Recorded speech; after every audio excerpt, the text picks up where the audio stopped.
कक्षा 12 की हिंदी अनिवार्य की पुस्तक सृजन के भय नामक पाठ के आगे के हिस्से को पढ़ेंगे। क्रोध का अभाव दुख के कारण पर डाला जाता है। इससे उसके द्वारा दुख का निवारण यदि होता है तो सब दिन के लिए या बहुत दिनों के लिए। भय के द्वारा बहुत सी अवस्थाओं में यह बात नहीं हो सकती। ऐसे सज्ञान प्राणियों के बीच जिनमें भाव बहुत काल तक संचित रहते हैं और ऐसे उन्नत समाज में जहाँ एक एक व्यक्ति की पहुँच और परिचय का विस्तार बहुत अधिक होता है, प्राय भय का फल भय के संचार काल तक ही रहता है। जहाँ यह भय भूला की आफत आई, यदि कोई क्रूर मनुष्य किसी बात पर आपसे बुरा मान गया और आपको मारने दौड़ा तो उस समय भय की प्रेरणा से आप भागकर अपने को बचा लेंगे। पर संभव है कि उस मनुष्य का क्रोध जो आप पर था उसी समय दूर ना हो, बल्कि कुछ दिन के लिए बैर के रूप में टिक जाए, तो उसके लिए आपके सामने फिर आना कोई बड़ी बात नहीं होगी। यानी वो व्यक्ति और फिर से वापस आकर के और उसको हानि पहुंचा सकता है। प्राणियों की असभ्य दशा में ही भय से अधिक काम निकलता है, जबकि समाज का ऐसा गहरा संगठन नहीं होता कि बहुत से लोगों को एक दूसरे का पता और उसके विषय में जानकारी रहती हो। जंगली मनुष्यों के परिचय का विस्तार बहुत थोड़ा होता है।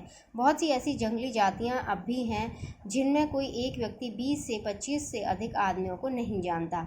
अतः उसे 10-12 कोस पर ही रहने वाला यदि कोई जंगली मिले और मारने दौड़े तो वह भागकर उससे अपनी रक्षा उसी समय के लिए ही नहीं बल्कि सब दिनों से कर सकता है।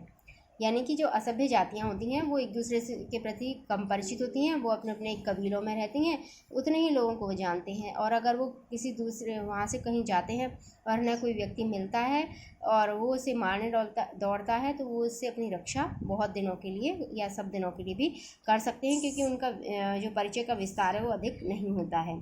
पर सभ्य, उन्नत और विस्तृत समाज में भय के द्वारा स्थायी रक्षा की उतनी संभावना नहीं होती। इसी से जंगली और असभ्य जातियों में भय अधिक होता है। जिससे वे भयभीत हो सकते हैं उसी को वे श्रेष्ठ मानते हैं और उसी की स्तुति करते हैं। उसके देवी देवता भय के प्रभाव से ही कल्पित होते हैं। किसी आपत्ति या दुख से बचे रहने के लिए ही अधिकतर वे उसकी पूजा करते हैं। अति भय और भय कारक का सम्मान असभ्यता के लक्षण हैं। अशिक्षित होने के कारण अधिकांश भारतवासी वे भय के उपासक हो गए हैं। वे जितना सम्मान एक थानेदार को करते हैं उतना किसी विद्वान का नहीं। चलने फिरने वाले बच्चों में जिनमें भाव अधिक देर तक नहीं टिकते और दुख का परिहार या ज्ञान बल नहीं होता, भय अधिक होता है। बहुत से बच्चे तो किसी अपरिचित आदमी को देखते ही घर के भीतर भागते हैं। पशुओं में भी भय अधिक पाया जाता है। अपरिचित के भय में जीवन का कोई गूढ़ रहस्य छिपा जान पड़ता है। प्रत्येक प्राणी भीतरी आँख खुलते ही अपने सामने मानो एक दुख कारण पूर्ण संसार फैला हुआ पाता है, जिससे क्रमशः कुछ अपने ज्ञान बल से और कुछ बाहुबल से थोड़ा बहुत सुखमय बनाता चलता है। यानी जो व्यक्ति मनुष्य है वो पैदा होता है तो उसे जब वो आँख खुलता है तभी उसे लगता है कि ये सारा संसार है वह उसे दुख या भय प्रदान करने वाला है। तो वह धीरे धीरे अपने जब परिचय को बढ़ाता है और उसे लगता है कि नहीं ये मेरे हित का कार्य करेंगे, तब वह अपने जीवन को धीरे धीरे सुखमय बनाता है। क्लेश और बाधा का ही सामान्य आरोप करते जीवन संसार में पैर रखता है। सुख और आनंद को वह सामान्य का व्यतिक्रम यानी उल्टा समझता है, विरल विशेष मानता है। इन विशेष से सामान्य की ओर जाने का साहस उसे बहुत दिनों तक नहीं होता। परिचय के उत्तरोत्तर अभ्यास के बल से अपने माता पिता या नित्य दिखाई पड़ने वाले कुछ थोड़े से और लोगों के ही संबंध में वह यह धारणा रखता है कि वे मुझे सुख पहुंचाते हैं और कष्ट ना पहुंचाएंगे। जिन्हें वह नहीं जानता, जो पहले पहल उसके सामने आते हैं, उनके पास वह बेधड़क नहीं चला जाता। बिल्कुल अज्ञात वस्तुओं के प्रति भी वह ऐसा ही करता है। भय की इस वासना का परिहार क्रमशः होता चलता है। ज्यों ज्यों वह नाना रूपों से अभ्यस्त होता है त्यों त्यों उसकी धड़क खुलती जाती है। इस प्रकार अपने ज्ञान बल, हृदय बल और शरीर बल की वृद्धि के साथ वह दुख की छाया मानो हटाता चलता है। समस्त मनुष्य जाति की सभ्यता विकास का यही क्रम रहा है। भूतों का भय तो अब बहुत कुछ पीछे छूट गया है। पशुओं की बाधा भी मनुष्य के लिए प्राय नहीं रह गई है, पर मनुष्य के लिए मनुष्य का भय बना हुआ है। इस भय के छूटने के लक्षण भी नहीं दिखाई देते। अब मनुष्यों के दुख का कारण मनुष्य ही है। सभ्यता से अंतर केवल इतना ही पड़ा है कि दुख दान की विधियाँ यानी दुख देने की जो विधियाँ थीं वह बहुत गूढ़ और जटिल हो गई हैं, बहुत गहन हो गई हैं, यानी कोई इनका पता नहीं चला सकता और इतनी जटिल है कि उनके बारे में सामान्यतः जानकारी नहीं प्राप्त होती। उसका क्षोभ कारक यानी दुख और क्रोध का जो रूप है वह बहुत से आवरणों के भीतर ढक गया है। अब इस बात की आशंका तो नहीं रहती है कि कोई ज़बरदस्ती आकर हमारे घर, खेत, बाग, बगीचे, रुपये, पैसे छीन न ले, पर इस बात का खटका रहता है कि कोई नकली दस्तावेजों, झूठे गवाहों और कानूनी बहसों के बल से इन वस्तुओं से वंचित ना कर दे। दोनों बातों का परिणाम एक ही है। वो पहला है वो असभ्य अवस्था की निशानी है और दूसरी जो बात है वो सभ्य अवस्था की निशानी है।